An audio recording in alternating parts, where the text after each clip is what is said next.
Hi everyone, welcome back to the Sports Psych Show. Thanks so much for joining me. Now today, I'm speaking with psychologist and former Australian national team lacrosse captain and coach, Jenny Williams. Jenny, welcome to the Sports Psych Show. Oh, thank you, Daniel. I'm pretty excited being on here. Well, I am delighted to have you on. We're using some pretty powerful technology. You're speaking from, I don't know, how many thousands of miles away is Adelaide from England? It's a few thousand miles, isn't it? I think it's about as far away as we can get, so Yes. It's a long way across. Yes, absolutely. Well, look, it's great to have you on, and we're going to be talking today about your book, Think, Prepare, Play Like a Champion, which I've been reading, which is awesome. I've loved every minute of reading it. Every page gives us a golden nugget and another little concept to learn. So I'm really excited about talking about your book with you. But I think just to get us started, how about, you've got a rich history in sport, and when I say rich history, I think rich has to be in capital letters, red ink, underlined. So why don't you talk us through your life in sport, your family's life in sport, and we'll build from there. Well, I'll talk later on about luck, and I suppose I'm going to start off with telling you I'm probably one of the luckiest people in the world. I was born into a family that mum was a really good tennis player, and one of the most wonderful people who told me that the golf hole was like 20 metres wide, and if I was 5-0 down in tennis, would find a great way of telling me of how I was going to win. And my dad is a legend in the AFL here. He's got a grandstand named after him in Adelaide. And I grew up as the eldest of 4 kids with 3 brothers, one of whom went on to coach an AFL premiership, another one in the next league down in South Australia. He played in or coached 9 premierships, and my other brother played 100 games for one of the league teams and unfortunately died at 29, so I miss him all the time. But as I tell people, it really helped me in 2 ways to actually develop all my sport. First of all, my netball became a soccer ball all the time. So he played lots of different things. We all played tennis and everything else. And having twin brothers, first of all, we played 2-on-1s, which made an excellent skill development. And then, of course, the little brother came along and it was 2-on-2s, and we changed teams to make them fair all the time. But even a good game of tennis became you've got a racket and people are trying to hit it through you sometimes. So I grew up with the best childhood. As I said, I lucked into having almost the perfect storm for actually how you grow up. You know what, Jenny, I want to speak about the book, but, as you're talking there, I'm thinking about Australians and their, Antipodeans and their brilliant sporting ability. And as you're speaking there, I'm just thinking about the backyard games that you played. How influential do you think that is in Australian sport, backyard games? Yeah, well, it's pretty interesting. Even my brother talks about that now when they're looking at drafting. Quite often they actually look at drafting one of the younger siblings because they've actually had to fight their way through in the family games. We had 2 trees out the back and they became soccer goals. Things like we played brandy. So not only did you develop, a really good aim, but you developed a pain tolerance that was beyond anything that, I said to one of the kids these days, like you get hurt and you'd go, that doesn't hurt, come on back. It's a bit like the Black Knight straight out of Monty Python. Yeah. It's only come on back again. So we had the weather, we had the time. As I said, the other thing is we actually had a grass tennis court. My parents were really worked really hard to make sure we had a lot of yard that you could run around in. And I'll say one other thing. Our house was the place that, people would call my dad one of those really hard-nosed coaches, but what they didn't realise, it was also the place where the entire neighbourhood and all his team players would come over here. And I'm not a great cook, but my mum was. She used to always, we would have team teas here all the time. People would be out there playing tennis all the time or other things on the tennis court, having a kick of footy. Or last of all, Dad used to have this light that he would say was like the miracle light. And I've grown up knowing it's now called a placebo, but he thought it actually, did wonderful things. And anyone who sat under it became amazingly ready for the game the next day. So I grew up in a house, as I said, where almost all of these things happened just by luck. It's really interesting there you said my dad was renowned for or known for being a hard-nosed coach, but he would, and I'm filling in some blanks here, he would care for his players, he would invite them over, he would get to know them. I'm guessing that's what you're saying. There was a balance between stretch and support. There was a balance between tough and tolerant. That is absolutely true. And he also knew when to be tough and when to be tolerant. And I think that's one of the things that people actually, I argue all the time because people talk about old school. Old school and new school coaching are both the same. The good coaches in the old school knew exactly when to do that. When did someone need an arm around them, like a really supportive time? When did someone need come on, you can work a bit harder? And if you've got that care as the basis of your relationship with someone else, it doesn't matter whether it's on the field or whether it's in a personal relationship. It's actually, you can stretch it a little bit more if it actually exists in a supportive relationship. And that way, like as I say to people, people would run through brick walls for my dad, but he'd be going there first to make sure that they're all okay, and he'd already found the best way through them. That's really interesting. Creating a coaching culture that supports players gives you permission as a coach to stretch players, or gives you more permission to stretch players. That support underpins stretch. Absolutely. My brother Mark, in the 2004 preliminary final here in Australia in AFL, he was coaching at the top level, and we were talking about that. And one of the Indigenous players, Gavin Wanganeen, was a brilliant player and hadn't had many kicks. And we were talking about this, how you talk to people. And Mark said, but I gave Gavin a bit of a rocket. And I said, well, what was your rocket? And he said, you're better than this. You're one of our great players. You need to get in the game. And I said, that's not a rocket. That's a whole lot of suggestions that are true. And what he did was he listened to them, took it up, and actually won the game for us from there. And I said, that is the mark of a great coach. You're not yelling at people. You're telling them exactly what they are capable of and what they can do on the game day for you. And that's the analogy that I talk about all the time. Doesn't matter whether it's kids or adults. We've got to put people out there on game day that feel like, yeah, I'm here and I'm going to influence the scoreboard. Interesting. Last question before we get on to this brilliant book of yours. You mentioned a couple of minutes ago about three brothers and actually how sometimes recruitment is based around the youngest being recruited because they've had to deal with the adversity of older siblings. I'm not too sure about whether you were the youngest, the middle, or the oldest, but going back to the first book I wrote, I spent some time with a soccer playing trio, the Gallen brothers, and the very, very youngest was the one who made it to the Premier League. They were all really good soccer players, but the youngest, Kevin, made it to the Premier League. And actually speaking to them, spending time with them, it became apparent that his experiences, in essence, getting beaten up, Jenny, down at the park as they played soccer.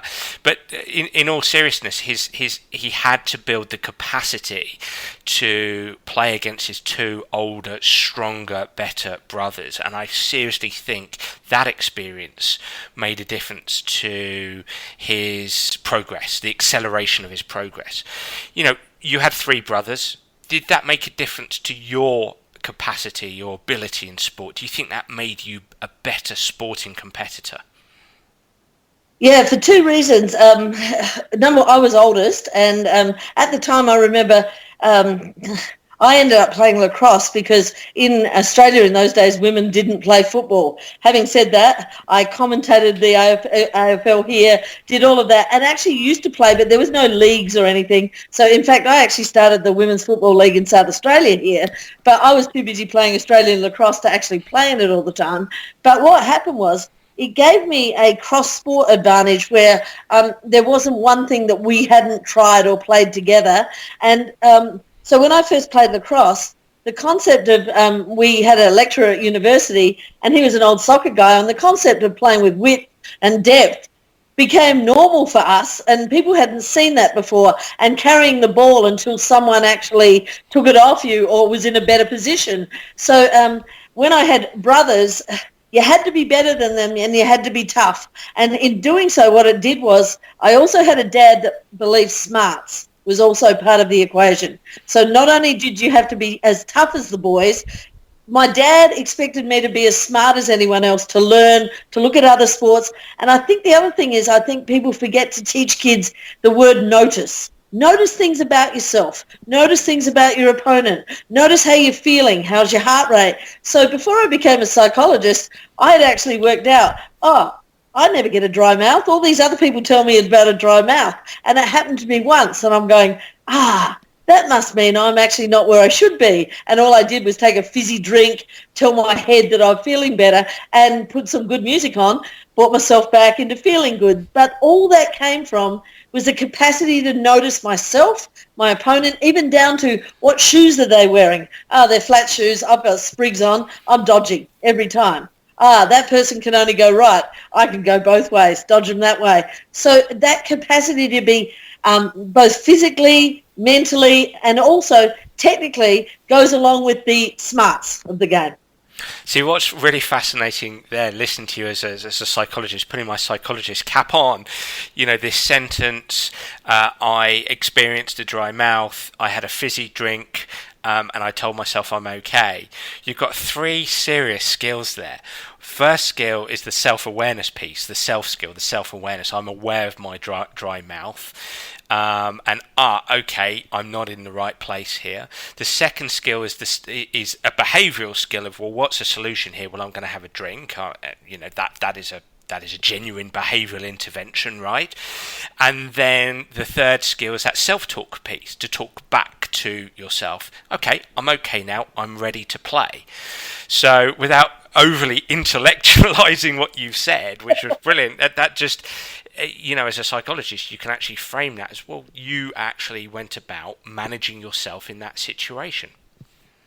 And that's one of the interesting reasons why I was so pleased to meet or read the stuff that you put online. I love it because I was actually a elite athlete for 20 years with our what we call Sports Institute program, and we trained 6 days a week, 2 hours a day, plus I went to work as a PE teacher every day.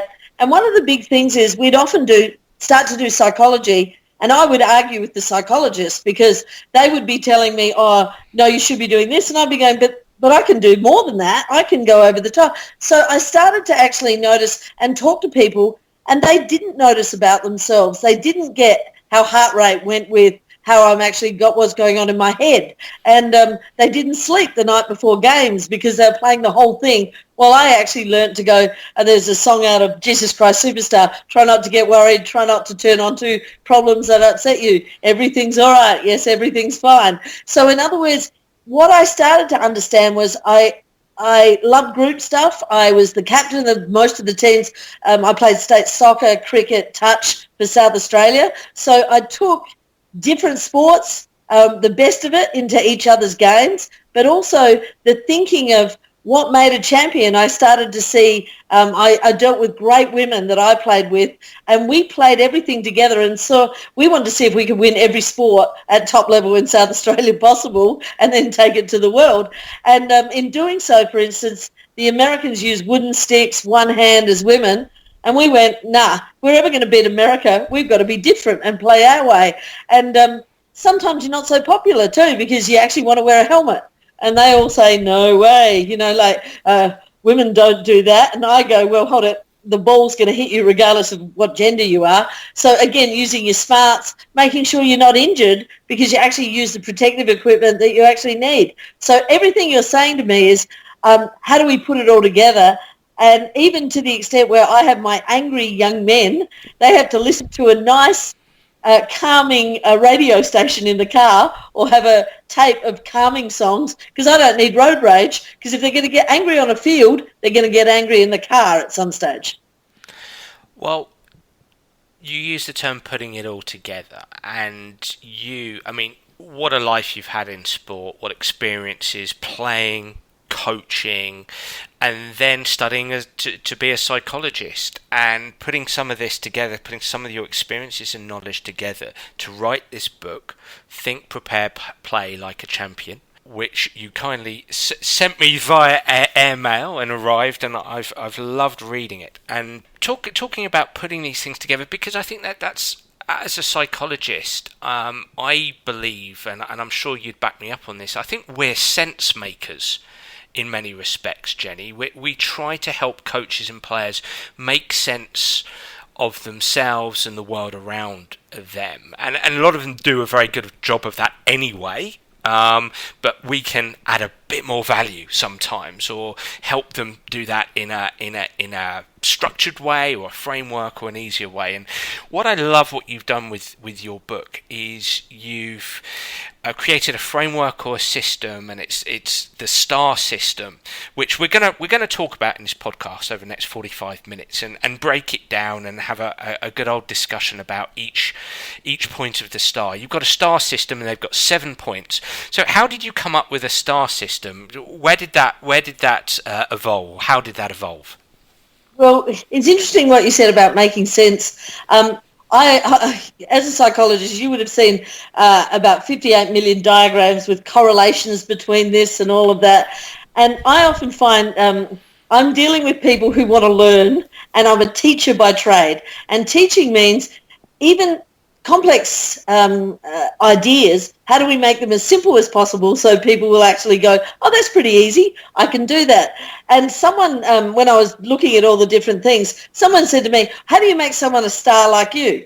And I'm like, oh, actually, that's not a bad concept, is it? And I actually thought, yeah, that's a really good way of doing it, because in so many ways, as I said to people, and that's where it's got arms around it, but the centre of it, as you can see, is the word care. And that's because in everything that I know, that care is the central part. If you want to make something flourish, be big, and be a huge star on the field, you've actually got to make that care as the central aspect. And when you say care, let's just start with care. What do you mean by care? Can you take us through that a little bit? I talk about care in 3 aspects: care for yourself, care for others, and care about the result. And they are all really important. And sometimes individual sports, it's always about themselves and about the result. And what happens is everything that we do in sport, if we do it well, it's the same as life. So when they're learning about this, or people are actually understanding this is your relationship in your as an organisational psychologist.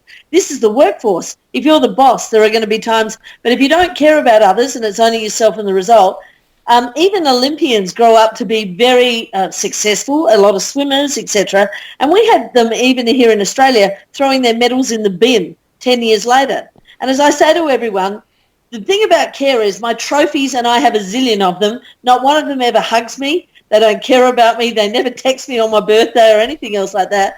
What does is the other people that have done extraordinary things together. So, it's about your team. It doesn't matter who it is, whether it's your teammates, if you're a field sport like mine, like having everyone involved is important. But if you're an individual sport, your team might be your coach, your psychologist that you go along with, a couple of friends that you take with you. But the biggest thing is, if you actually care about others, one of the things is you then can actually talk to people as a captain and say, get on your player. You can be forceful without being personal. And what happens is people actually understand that's talk that you're giving to do something immediately at the time, but it's not eating into their self-confidence, because you're also saying, good job, well done. And so I actually make people practice that at training. I also put on little hearts on the calendar, so you have to do random nice things for people, which some people do naturally, but others don't.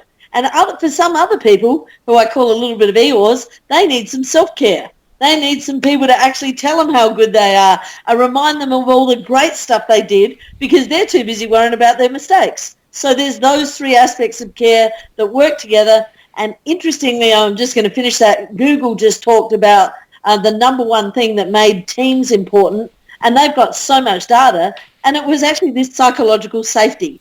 And that's actually care, where the way you talk to each other, the way you treat each other is in an area where, you're not criticising, you're not doing this, you're not telling the press how bad people are. You are making it so people are improving all the time.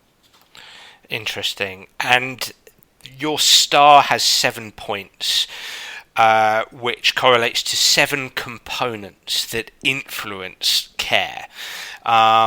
Let's run through each component.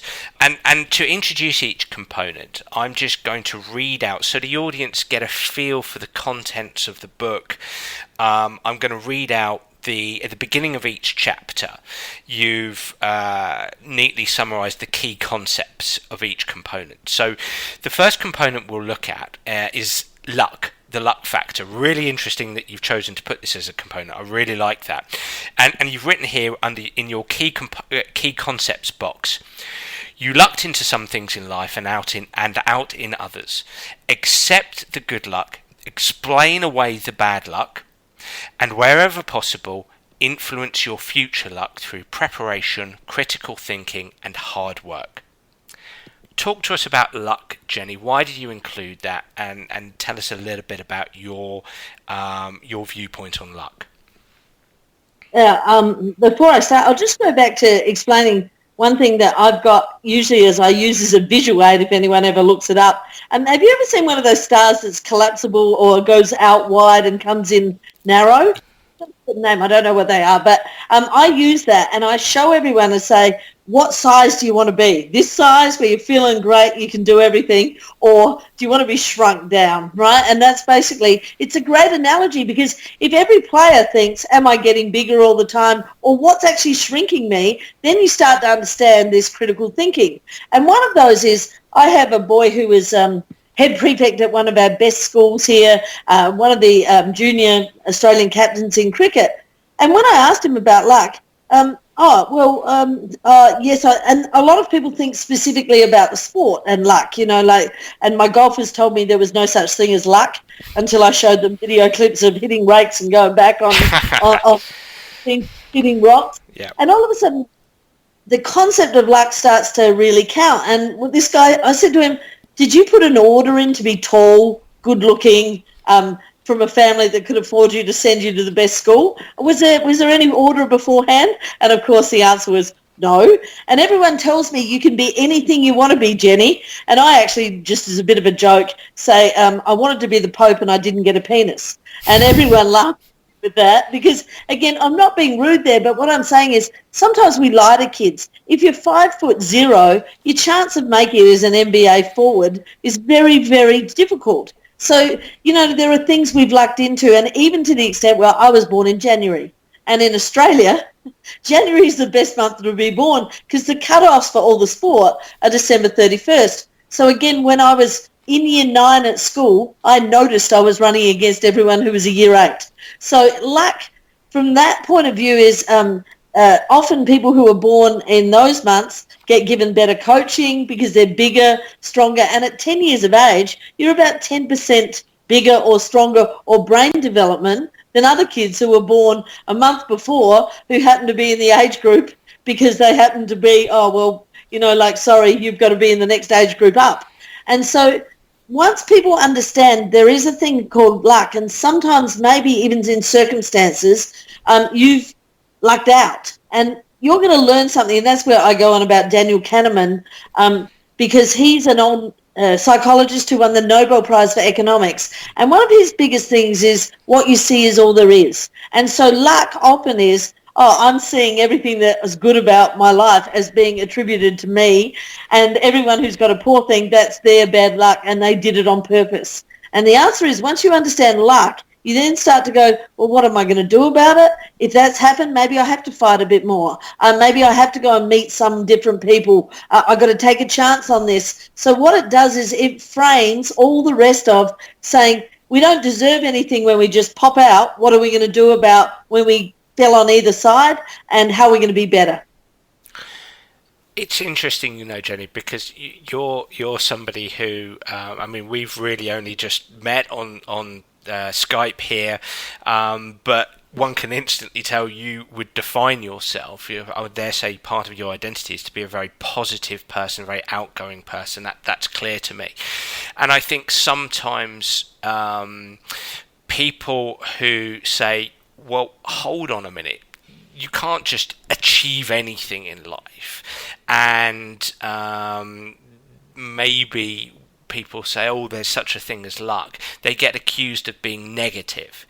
And I think that's quite far from the truth. And what I hear you say is, look, hold on a minute. What's important here is, what do we have? What do we have here in life? What was I born with? What do I have? What am I gifted? What's not around me that I don't have? And then it's about your interpretation of what you have and perhaps what you don't have. It's your interpretation of what you can get. Perhaps it's even your interpretation of what you can't get. As you said, somebody who's 5 foot is probably going to struggle to be an NBA basketball player. Somebody who is 5'6" and quite, say, ectomorphic, naturally quite skinny, is probably not going to win Olympic gold in a rowing boat, in the coxless pairs or whatever. That's probably their reality. But it doesn't mean they can't excel in certain areas. What I hear you say as you're speaking, my perception of why you've included luck is almost like a case of self-awareness again. It's demanding that we ask ourselves, who are we? What have we got? What have we not got? Now, how can I create a narrative that's effective and optimal, that helps create good meaning, positive meaning, and helps me move forward in life? Would my narrative there be a fair interpretation of what you're saying? Great interpretation. And I'll give you to the extent where you talked about my personality. As I said, I had a mum who told me I was beautiful, even though believe me, I'm not. But what I say is mirrors lie. I have no problem with self-concept whatsoever, despite what's on the outside as you get older. If you can actually take that from within and actually go, can I make other people's lives? And I was gifted with a bouncy personality that when people are having a hard time can maybe help them. So not only is the narrative about what can I do for myself, but the narrative is sometimes if you are blessed in certain ways, your job is in a team to make sure that other people, we're noticing them too. And not only will I notice people when I'm trying to beat them, but I'll notice my own team or also other people and actually teach people they're going to need a hug. So, this is the sort of thing that once people start to identify this luck, what made a difference, and honestly, it really does change some kids from really bad backgrounds. Once they understand it, it gives them a real chance to go, I don't have to be my parents. I don't have to be the same. I can actually learn. I am not dumb. Just because I couldn't read those textbooks. And my book, as you said, is interesting because I had to publish it myself. Did all of that because it's colour, it's bigger words, it's all of those things that the publishers said, it's got YouTube clips in it. And they said, you can't do this because it'll cost too much. And I'm going, but young men need to read things and they don't read if it's boring or if it's too hard or if it's not colourful. So in other words, it's learning and then putting that into principles yourself. Let's move on to the next component, which is talent, or the importance of talent knowledge. And we've kind of, what you were saying there moves into this area. I'm just going to read out the key concepts. These are more bullet points this time, but again, I just want the audience to get a feel for what's in the book and maybe prompt you to talk a little about the importance of talent knowledge. You write, humans suffer from WYSIATI, which is that what you see is all there is. Understanding regression to the mean will keep you improving. Interesting. There is no such thing as giving 100%, but we can get 10% better, often. Again, interesting. Improving the team average improves the team. So I don't know which bullet point you'd like to pick to talk about. It all sounds interesting to me, but Jenny, talk to us about the importance of talent knowledge. Well, this is, again, what you see is all there is if you don't know what you don't know, you don't get better. So in other words, the kids are, everyone tells me, give 100 or 110%. And I used to sit there as an athlete going, I can't do that. But I can, every training, get better. My team can get better. We can set little goals to make sure we get better. We can have fun to get better, all of that. And the regression to the mean, I now teach bell curves right from the start, and the word entropy. So that's a law of the universe that basically, given no impetus, everything goes to chaos or its lowest form. So in other words, I teach people, you come, you pay to see me, we do this, you hear good ideas, you sit there and go, yeah, I'm going to be better. And then you go home and you get busy and you don't do anything differently. So if I can actually get you to do one thing differently or two things differently, and you understand this, and you understand to question sometimes when you should, just because everyone's telling you ice baths are good doesn't mean they're right. So again, just have a look at evidence. So we start to go with the critical thinking. We start to understand how the more we know, the more we have an opportunity to grow. Interesting. Oh, it's a lot to sort of say, and that's why with people, it's why I ended up writing the book. Can you imagine just having a chat about this? No, well, writing books is really useful because it gets a lot of the stuff in your head out onto paper, and it challenges you, doesn't it, Jenny? It challenges your thoughts, your ideas.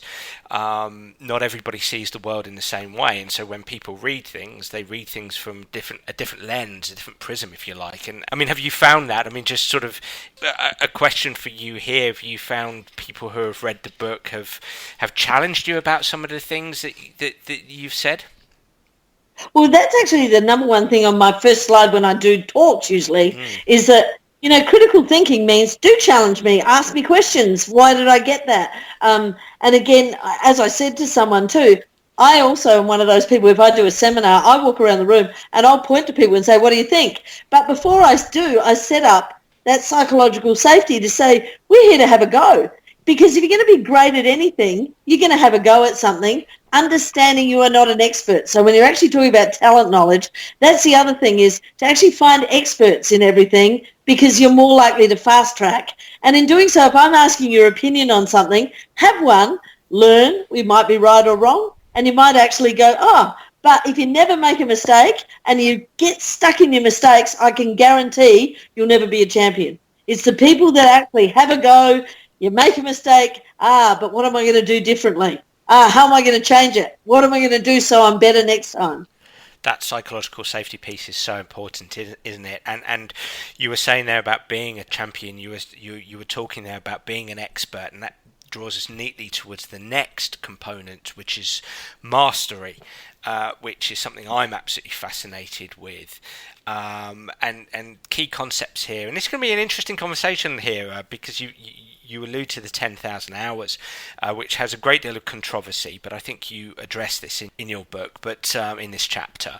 Key concepts, you've got 2 points here. Mastery hours count, and players, coaches at some time will be told that they won't make it. If they believe it, they won't. So Jenny, talk to us a little bit about mastery. Yeah, well, Macklemore's 10,000 Hours is a great way to introduce it. It's a really good song when he talks about the amount of time, that they spent getting good. It's really interesting because there's this big debate on, nurture nature and everything else like that. But the main thing is, if you never practice it, you don't get better at it. If you're getting told, no, I'm sorry, you're not going to be very good, and you give up, you won't get there. There is no doubt about it. But the big thing is, people don't actually understand mastery is, I don't say 10,000 hours in one thing, because experts can fast track you, but at the same time, my ability to be intelligent and read things and then take it from one game to another is a huge form of mastery without actually doing necessarily the hours in one area. So as I said, for me to have a guy who is a soccer and basketball coach at university, to actually teach me about, how to do a drop step in basketball, for instance, and lacrosse, people played it, but then they did a different form of defence and never did the drop step. And I came out as an upstart, and all of a sudden I've just gone run inside, do a drop step. And all of a sudden everyone's going, we can't get past you. And again, I hadn't done the hours that I needed to do to be a brilliant stick work, but no one could get past me as a defender. And again, I talked about then doing the hours to actually catch up in the other areas of the game, but fast tracking by actually being smart enough to know what aspects can we carry across. And it's not all technical. The psychological carry across between every sport. I can play 10-pin bowling. I'm not very good at it, but I'll beat people who are better than me because I'll make out and I'll look like I'm the world's best 10-pin bowler. And you can almost bluff your way in some sports against a whole lot of people. And that's a carryover of the mastery too. It's interesting, isn't it? It's a very complex landscape, and I'm hesitant to tread here because there's it's a difficult one to talk about. I agree with you, and I think it's important to point out in the book that whilst you refer to the 10,000 hours, what you've said there is how you address this. It almost feels like 10,000 experiences, Jenny, is what you're saying here, and it almost feels like 10,000 experiences across different sports and across life that makes the difference. And I think that that's one of the I'm not saying it's the only, but it's one of the critiques of sort of Erickson's original concept of say, deliberate practice, is this notion of practice in one domain is what matters. And I think a lot of people are saying, well, hang on a minute, there are donor sports. You played a range of sports growing up, you played a range of backyard games, you had loads of different experiences, you learnt, you read, you spoke to people, you essentially these ranges of experiences is what makes the difference more than anything else. So it almost feels here like you're talking about 10,000 experiences, but bringing them into the discipline that you're doing. So if you're doing 10-pin bowling, well, what experiences have I had that can help me be competitive in this moment, or help me enjoy playing alongside my friends here, maybe even beating them, right? That's kind of the feel I get from your interpretation of mastery in 10,000 hours. Oh, yeah, that's probably the best way of putting it. And it's interesting because even in golf, when they've looked at it now, they think it's about 17,940 hours or something like that. So again, this is where people get stuck on things. And I keep talking about, if you want to be great at anything, you can't get stuck on an idea and just go, that's the only way. There, of course, is various ways of doing things, and the debate is important. But what I found is, people would say for me, oh, no, you won't get there. And the one thing I will tell people is, if you believe people when they say you won't make it and you stop, you don't make it. So, like even that 5-foot person who wants to be an NBA basketballer, if they're coming to me, I tell them as long as they're trying, I'm going to work with them to do everything I can to help them be great. Which moves us neatly into the next component, the next chapter, which is motivation. Your key concepts here are one size does not fit all, and put some fun into motivation. Let's talk about both, Jenny. One size doesn't fit all. Tell me about that. Well, it's funny because I do, in the old days here, nearly every fitness person was an old PE person. And so you played games, you did this, had a good understanding basically of even the group dynamics of how groups work to go with, because you had whole classes. Now sports science here is very much its own master, and even we were talking about one of my great friends, Neil Craig, the other day, and I remember when I was writing a book, he said, just send all the Year 9 girls running around the oval 4 or 5 times.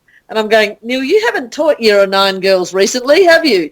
And it was like, he's going, yeah, but surely they'd all do that. And I'm going, you've been working with elite footballers, and guess what? You say 5 times around the oval, they go, yeah, no worries. My girls, 5 times around the oval. But if I want them to run 5 times around the oval, I then think about, or do the shuttle test or the yo-yo test or anything. How about putting some music on? How about giving them sort of a reward for doing it afterwards? How about actually teaching them how heart rate is actually, what is their max heart rate? Why do we want to know about that personally? Because it's going to be better for you to know about yourself, especially as an athlete.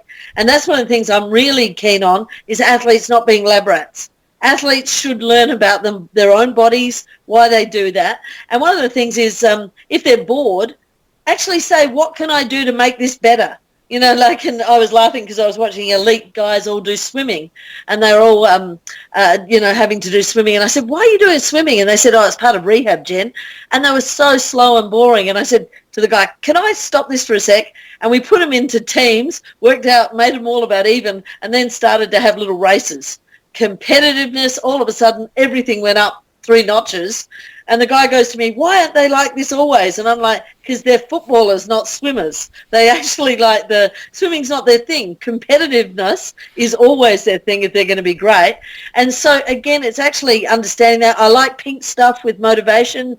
He's got a really good diagram that I modify a little bit and say, the good thing is if you can profile your athletes and know a little bit about them, or even just spend time talking to them, you'll know the ones that just love running around the oval. They'll just do it all the time versus the ones that go, pre-season, I hate this. But anytime there's a ball, they'll chase anything. So how do you make it better for them so that they're ready to go? Because that's your job, is to actually have every player, by the time they step on there, ready to go. So motivation for me is one of the key things. And as one person said, there's the trigger, there's the motivation, but most of all, there's the ability. Making it easy enough to actually make people want to be there. So that's often fun or actually expertise. Those two things really count. As you're speaking there, I'm thinking the challenge of individual differences, especially in a team environment, Jenny. I mean, you've grown up competing in a team environment. You've been a coach of a team. So when you reflect back, you've played in a team, and perhaps you didn't, at the time of playing with them, maybe you did, but you didn't necessarily contemplate the differences between people. But as a coach, you have to.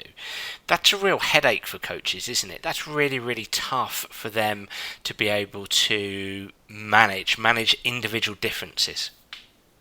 Oh, absolutely. In my book, I apologise to anyone that I actually, if I yelled at them or anything like that. But the other thing is I'll go back to that luck, because I had a mum that actually treated me like when things didn't go right, come on, you could be better, we can do this, how are we going to do that? That's 90% of my coaching. Like I'm competitive as anything. But my poor husband, the first time I played touch footy with him, which is very much like, the rugby form of the game, I just pushed him because he wasn't close enough to the wing. And we were going out, and he goes, did you just push me? And I'm like, yeah, you need to get over faster. And then when he did it the next time, I went, good job, good job, good job. And then we talk about it. So now with captains, I actually make them have that conversation with the team beforehand, because not everyone is the same. We're going to be different. But the whole idea is we need to make the experience so every one of us, and the more I've learned about this, as I said, I thought everyone had a mum like my mum. So when I was 23 and 24, and I had my friends telling me, one of them, that her mum used to scold her when she did something wrong, for the first time it started opening my eyes that not everyone did have that. And there we go with luck again. So when I'm talking about this all the time, the reason why my star all interacts like that with care in the middle is because it is so important that I actually understood that not everyone does see the world the same as I do.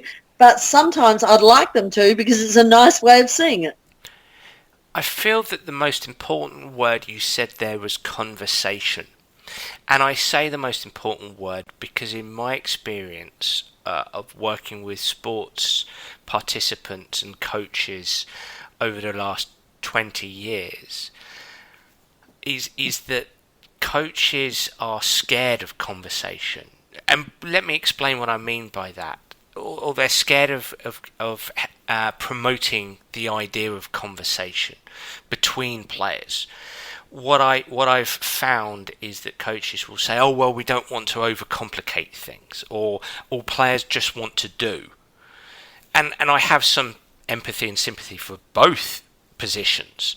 However, as you've mentioned there, if players don't have conversation, if coaches don't have conversation with players, then they don't get to discover the individual differences. That's a problem when it comes to teaming, in my opinion. Oh, you're absolutely right. Those random team coffees or hot chocolates, or, when you just sit down and you find out all of my athletes, like I'll have a day on a slide when I'm with my whole group, and it'll say 3 people who like, and they have to nominate 3 people who like superhero movies, 3 people who go to Faster Pasta all the time, 3 people who watch Bachelor in Paradise, 3 people who can drive a truck. So it's all of these things, and they've got to nominate and sit down and nominate people. And then we have stand up if you like Marvel movies, and different people stand up, and I've gone, there you go. You need to go to the movies with someone? There you go. Who likes golf? Oh, stand up. Who likes golf? Who can drive a truck? One guy goes, I need to be moved next week. Could you help me do that? So this is this whole thing of understanding to be a great team, yeah, but to be the best team, you actually want to know about each other and have a genuine care for each other's lives. And one of the best ways of getting out of your head all the time with sport is to do other things that you really like together. And it's quite funny when you're talking about that. League of Their Own, for me, is one of the world's best women's sports movies ever. And we used to have a saying beforehand, like, we believed we were tough women on the field. So on the field we'd have there's no crying in baseball. You know, like, it didn't matter whatever happened. And I also encourage all my players to have someone to whinge with. You know, not to everyone, not in front of everyone, but, you know, going back to your room, I get annoyed because sometimes in women's sport people get told, even as adult women, who to room with. And I'm going, they're adults. Surely they can pick who they want to stay with, because I have people who go to bed at 7:30 and others at 11:30 in rooms together. Silly. You want to be with someone that you care about, that you trust, and if something's not going well, you can have a bit of a whinge in the room and then come out ready to go when you're outside. And people go, oh, never whinge. Oh, seriously. People who actually are champions whinge quite a lot, but we choose when to whinge and we also do something about it. I'm sitting here with a smile on my face because I wrote a mini article on LinkedIn and Facebook a few days ago. There was a picture that was doing the rounds on Twitter, and I've got it in front of me. I've just brought it up. I've got it in front of me here, and it's a picture of a poster that's obviously been displayed proudly at a sports club. And this poster, Jenny, says this. It says, "Losers assemble in small groups and complain about the coaches and other players. Winners assemble as a team and find ways to win." And that's the quote. And I think it's really interesting because I understand where that poster is coming from. I really do. But I think you'd agree with me. I actually wrote about gossip, and my understanding of gossip is it's actually an evolutionary process function that benefits fitness.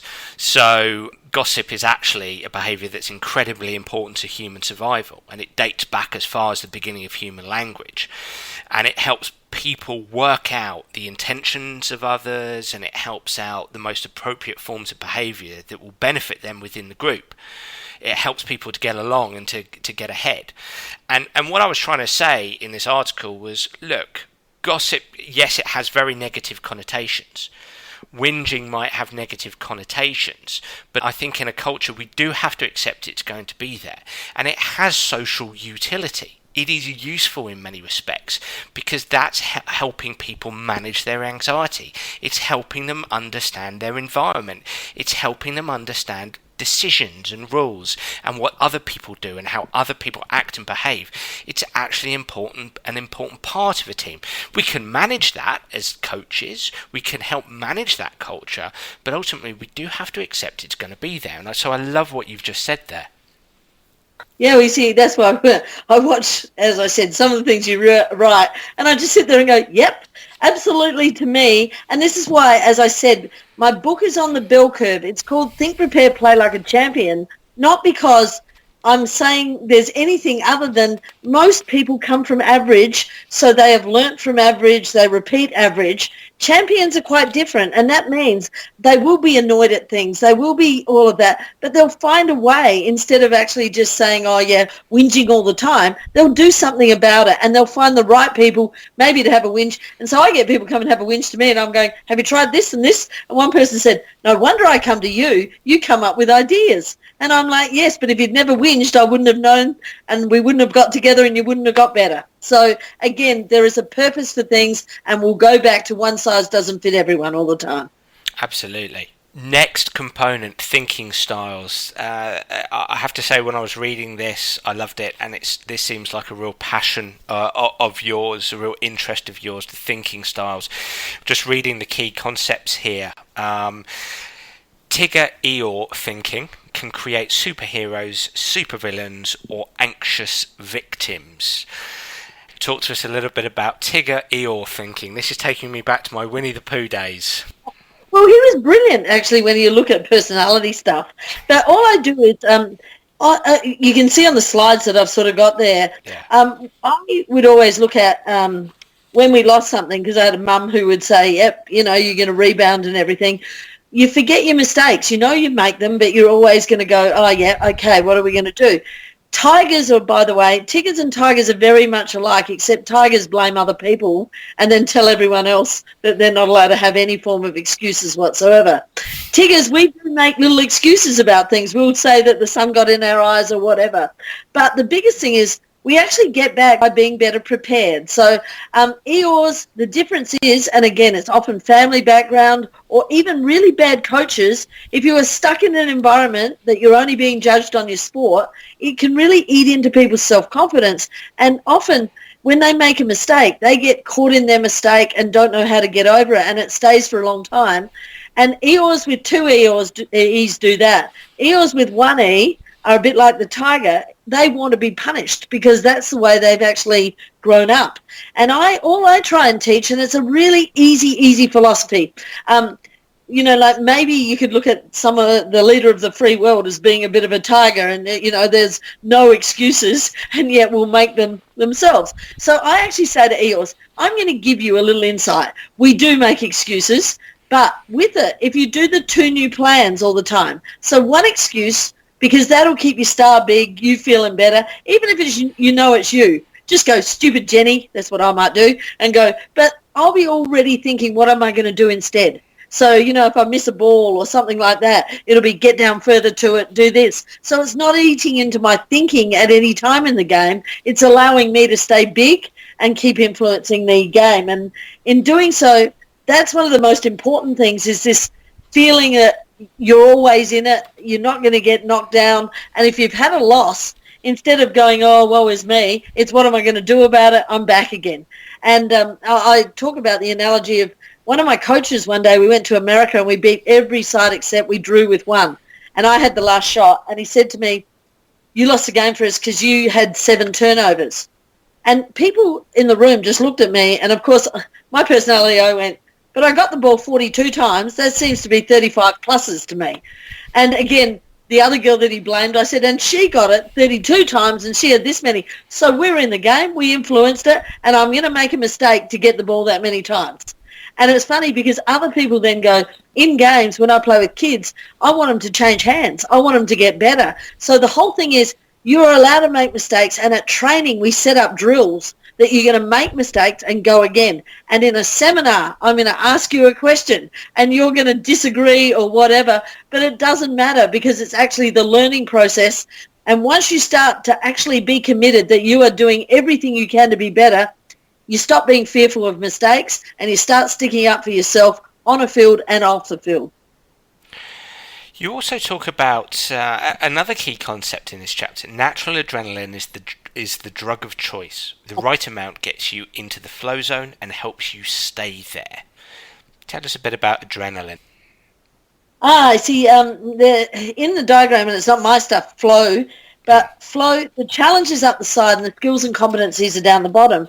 But what actually people forget is that our heart is so connected with our head. So in other words, it doesn't matter if you're going in for a big operation. I am now the queen of doing a centering breath. And rather than just a deep, slow breath, that involves counting. And the reason is I'm trying to give your head something else to do. This isn't my stuff. Good biathletes use it all the time. But I find if I find someone's if what you write is really good, I'll adapt it into what I'm doing because I don't think there's anything new in psychology. I think we're just finding each other's and helping people get it there, whichever works for them. But adrenaline, I talk about, how everyone says dance like no one's watching. Well, I'm a dance like everyone's watching, and thank God you're watching me. I like being center of attention in a game. And anyone who's going to be great has to be sometimes in that. So they've got to understand that too little adrenaline is like porridge too cold. Too much adrenaline, porridge too hot. Right in the middle, you're just right. And that's the flow zone, the dance zone, the way you feel like, oh, yeah, I'm here. Watch me, baby. And I talk about Robbie Williams's let me entertain you because that's what you're there to do. And the greatest sports people are entertainers as much as they are. We're out there to win and doing all of that, but we're loving every moment of it. And when you go over the top, that's where you get the anxiety and the anger. And when you go below, you're bored. And if you're not taught what to do about it, I've got a question for you because I like asking backwards. Serena Williams, I am saying for the first time ever in her life, I think she is going over the top of the flow zone. And I've been asking all my athletes recently, she is winning everything. She's a brilliant athlete. But why the last three finals, the grand final, do you think she's struggling? If we were having a conversation. Good question. I will break my rule of not making an assumption. So let's. The caveat here is I'll try not. I do try to not make assumptions about what athletes. We're exactly right. The only reason I'm asking this with that assumption, because we don't know, is she is brilliant, and I've never seen her play like she's done in the last three finals. And I think there's one reason, and I'd be really interested to see whether you would agree with me or not. Okay, so let me give you some might be's. It might be that she perceives herself to be coming towards the end of her career, and she's desperate to win, to achieve a certain record. So she's become much more outcome focused. She might have the perception that she doesn't have the physical prerequisites anymore, or she's not where she was, say, 5-6 years ago, or even 3 years ago, and so she's trying harder, in inverted commas, and so becoming more, and as a consequence becoming more anxious. She's kind of, both of those sort of lend towards, she's trying to either force the performance or force the result. Those two might be my best guesses, maybe. Well, your best guesses equal my best guess. And right. But this is one of the things to try and actually teach athletes. She's brilliant. And see, most champions are in that zone all the time without actually ever having to talk to anyone, without realizing it, and she plays so brilliantly during all the minor rounds and the minor finals. And I agree. I think it's all of a sudden, how much time have I got to get this record? And it could be just enough. That might just be enough to put her that tiny little bit over. And that's what I was saying about me playing once, and I noticed for the first time I had this and I had that. And I've actually heard swimmers who are brilliant saying, and it was only in the Olympic final that they actually felt like for the first time they were tired. So this is one of the reasons why I even say it's great for champions to even learn a little bit of life, because it may happen to you once in your life, might be World Cup soccer final, and you may not have ever experienced it before. But if you haven't thought about it, you're not ready for it if it happens to you. So that was my question to you on her, because we've been trying to debate the same thing, and they're the two perhapses that we've come up with too. So yeah, but I think, Jenny, the important thing to say here to the audience is I just think there's sometimes a natural assumption that the best competitors on the planet, the best sportsmen and women on the planet, don't experience or suffer from these things, and that is far from the truth. I think I mentioned this on a Sports Psych show a few months ago, was that I was doing some work with a couple of tennis players, a couple of very, very, very good tennis players who were being coached by a couple of very, very high-profile tennis coaches. And it was after the Federer Djokovic final, the epic final of this year at Wimbledon 2019. And they said, we were having a conversation about the final, and they said, one of them said, I felt Federer started steering and guiding his shots a little bit at one stage in I think it was a tie break. And another coach said, I felt Djokovic started doing that a bit at some point. And look, whether they did or they didn't, the reality is these experts of the game who'd been around for many, many years and the coach for many years, great deal of experience, felt that that's what was happening. And you think, wow, Federer steering and guiding shots, Djokovic doing the same? Surely not. But this happens in golf. It happens in, it's the top soccer players, the top basketball players. The top players make mental mistakes or go into the biggest competitions, the biggest tournaments, the biggest games, with a narrative that actually prevents them from performing optimally. And that's what a lot of people don't appreciate. They just think, oh, well, it's Federer, oh, well, it's Tiger Woods, oh, well, it's this player, it's that player, Serena Williams. There's no chance that they're thinking badly, or they're wrapped up in emotion, or they've got the wrong, or they're not focusing on the process or whatever. Yes, this happens to the very best, doesn't it? Oh, and that's what I love about this is you look at it, and you know what you were just saying then, I love listening to Courier and McEnroe and all of those when they're actually talking and commentating, because I make all my athletes start to read their books, because you know how everyone tells you, people don't want to read or don't do this. I say to people, if you want to be the best, there's going to be people who do everything, do all the reading, do all the physical stuff. So guess what? At some point you're going to have to catch them. This year, I'm going to get all of my athletes. We're going to watch the Super Bowl together, because, again, I love watching when people want to win a game, not, oh, I hope the other team fumbles. No, I'm here to actually win the game.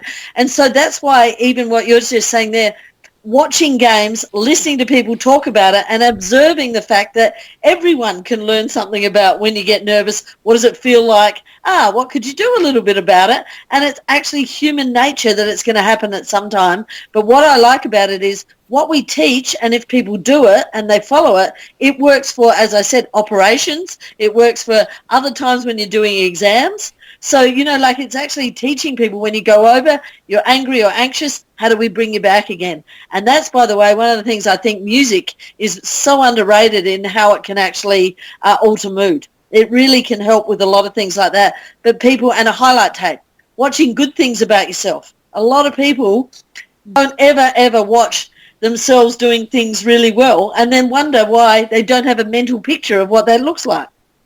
Well, a lot of what we've just spoken about, I would sum up in the word flexibility. And that neatly moves us on to the next component, which is individual characteristics. And you write in your key concepts box, switching from type A, driven, to type B, more relaxed, is possible and should be encouraged and practiced. Use drive and competitiveness when needed. Be calm and cooperative at other times. I'm thinking flexibility. I just think this is so important, isn't it, Jenny? Oh, it is. And, when I went through, people would say, you're type A or you're type B.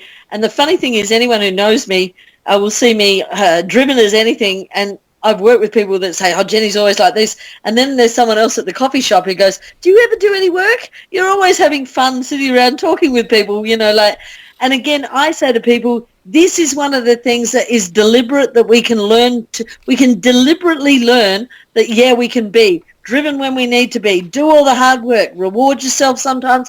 But part of that reward is also learning to go, now I need to switch for a while. I need to switch off. I'm going to do something dumb. And for me, that's watching superhero movies, stupid things, going to dances, just starting to work out with people and actually making that deliberate. What are the things you're going to do to turn off? What are the things you're going to do to make sure that you have a calm life when you need to as well?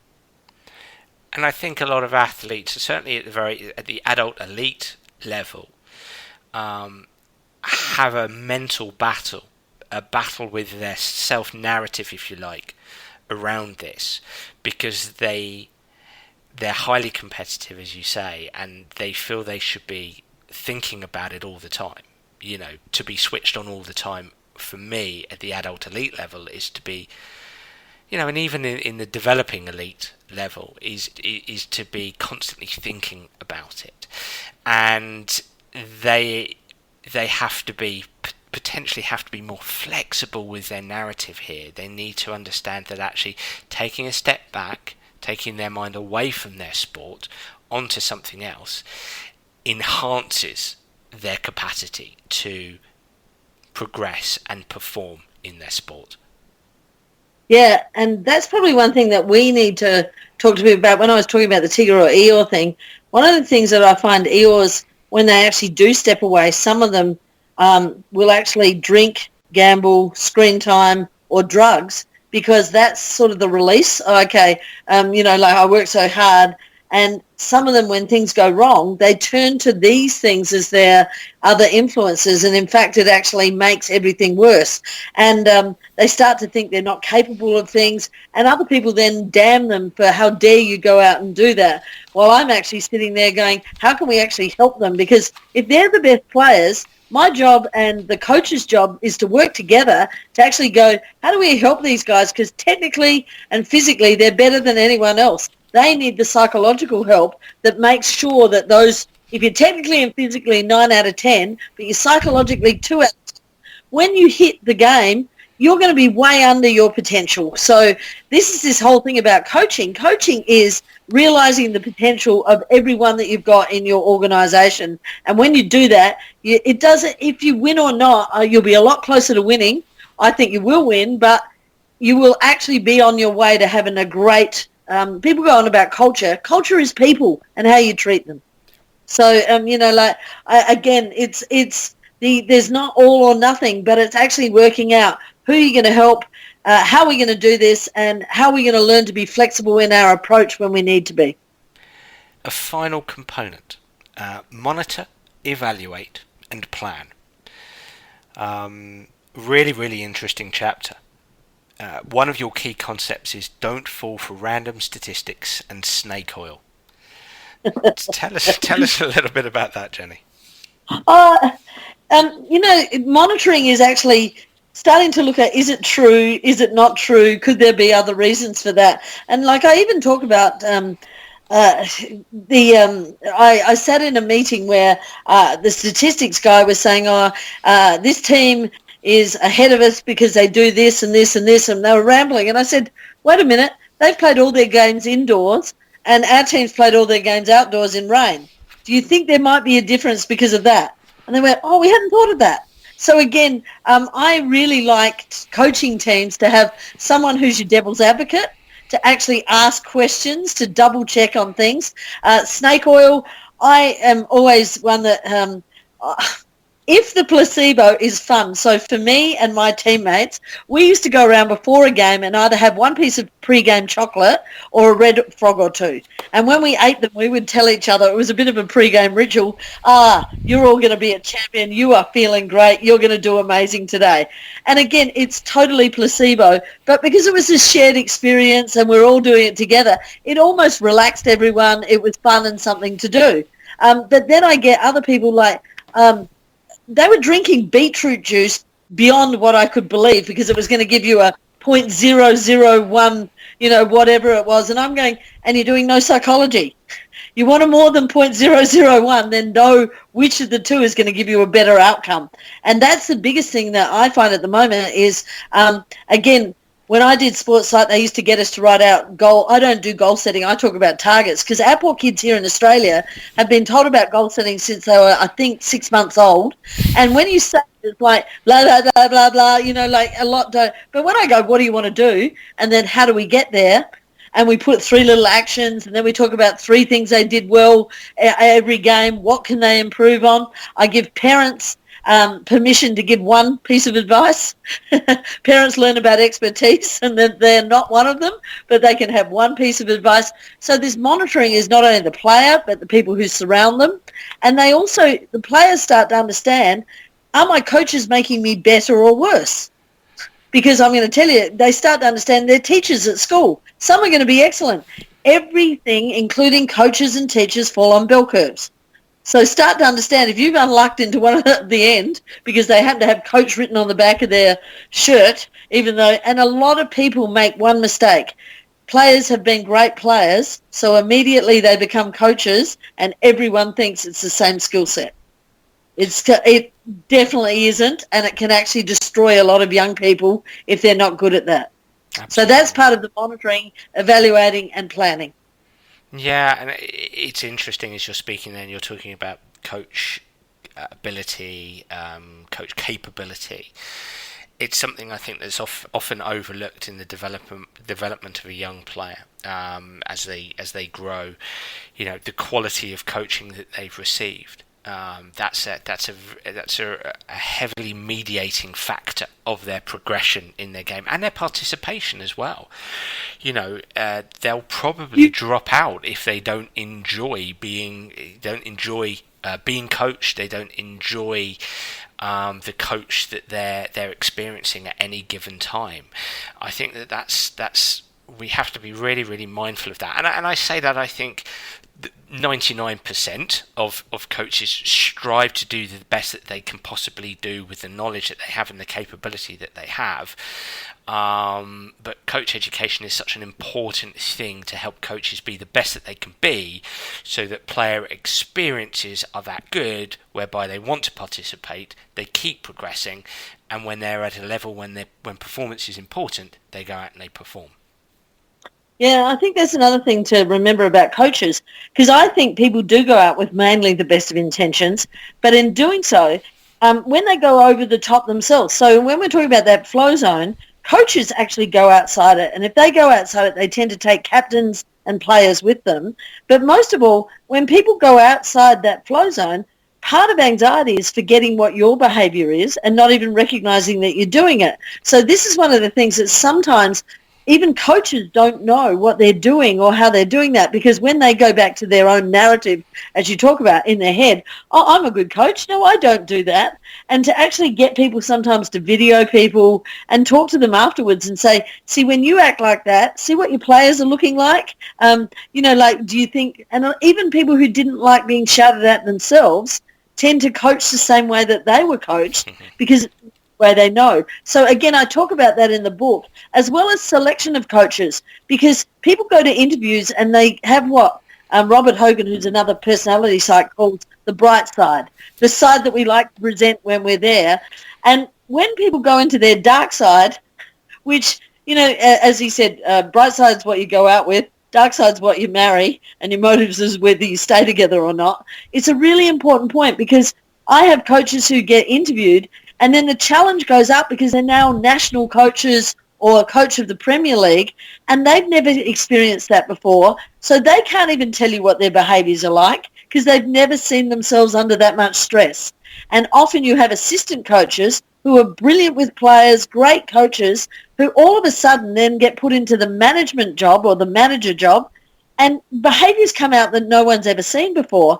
And it's one of those things that they don't even recognise that. So that's one of the areas where I do like doing a bit of profiling, looking potential there, and how cool people are likely to be under stress is a really important thing if you're going to put someone as a head coach, and also maybe as a coach of kids. That's pretty important. Well, Jenny, I've got your book in my hands here. I'm flicking through it, and I have been for the last hour as we've been speaking. And what I can tell the audience is it's a wonderfully decorated book as well. There's brilliant slides. You really do bring things to life in this book. I thoroughly recommend it. And what I can also tell the audience is the stuff that we've spoken about. We're less than halfway through the book as well. There's so much information in here, and practical tips, and I can tell you that you've downloaded onto your laptop writing this, and just a lifetime of experiences and thoughts and philosophies. Yes, from your qualifications and your work as a psychologist, but also from playing and coaching. It's a really fantastic book, and this has been a great hour speaking with you. How can people get hold of this book, Think, Prepare, Play Like a Champion? It was interesting, because that's probably one of the hardest things. Is someone said, it's not online, and I'm like, yeah, I get that, because I'm trying to find a way of actually taking some of the things out of it, so I can actually, someone asked me, could they dictate it online, and I'm like, put it this way, if there is any interest over there and people actually contact me, I'll make sure we'll find a way of getting it to them. The main thing is, if they would like to watch me, I'm online. You can see my first presentation with athletes and young even athletes is 2 hours. And people go, oh, no one sits. I'm a teacher. You've got to make it interesting. You've got to make it fun. And you've got to make it so that everyone walks out going, I've got new ideas. I've got things to practice. So that's why you've got all these homework sheets with it and fridge magnets, because I want reminders on your fridge. So it reminds you, oh, Jen would say, I'd better go and do something again. And the main thing is, as you just said, the end of the book has got all group stuff in it. And I think that's really underrated in team sports, because everyone says if the players don't like it, they'll speak up.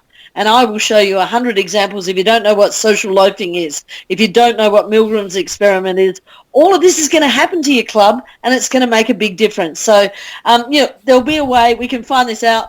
If people are in the London area, I'll send a whole lot to my friend Anima Agbeezy or JD Clark, if they're netball people, and say, get it from them. But my main thing is, we just want the world to be better, don't we? And I want other people to have the experience that I've had in sport, to actually go, what a great time it is, and it doesn't matter how old I get, I'm still going to be involved in one way or not. Well, get ready for some serious visits to the post office then, Jenny. So you mentioned, just briefly before we finish, you mentioned a video online. Is that on YouTube? Yeah, on YouTube you can actually watch me. We've also got, my husband's a sports doctor, GP in Australia. So we've got on our Facebook, it's called Best on Ground Performance. And I called it Best on Ground because in Australia that's the medal you get when you actually win something. You become the bog, which doesn't sound great, but it's Best on Ground. Yeah, and but on it we put, I even put videos on how to teach talking in the ground. Look, as I said, I don't think there's anything new. I think we need to share, and we want to have, I want to have excellent athletes around who are actually having really good lives and then become us of the next generation. And that would be, and finding someone like you gives me hope in the rest of the world. And Daniel Kahneman, who's the old psychologist, he's actually almost giving up that people won't work hard enough. And I'm telling him there's still some of us around. They're going to do our best to make sure that other people learn what's really good to make a good life. So people can follow you on Facebook, Best on Ground. Brilliant. Jenny, thank you so much for your time today. Thank you very much. My pleasure, and thank you very much for having me all the way from Australia. It's getting late here now. Time to bed. Indeed. Well, everyone, that was Jenny Williams, and I really enjoyed that podcast, and I'd love to hear what you, the listener, thinks. So please do get in touch via Twitter or Facebook or through my website, danabrahams.com, to tell me exactly what you think of the Sports Psych Show. And if you do have any suggestions, I'd be delighted to hear them. Now, I'm really looking forward to next week's episode. Bye for now.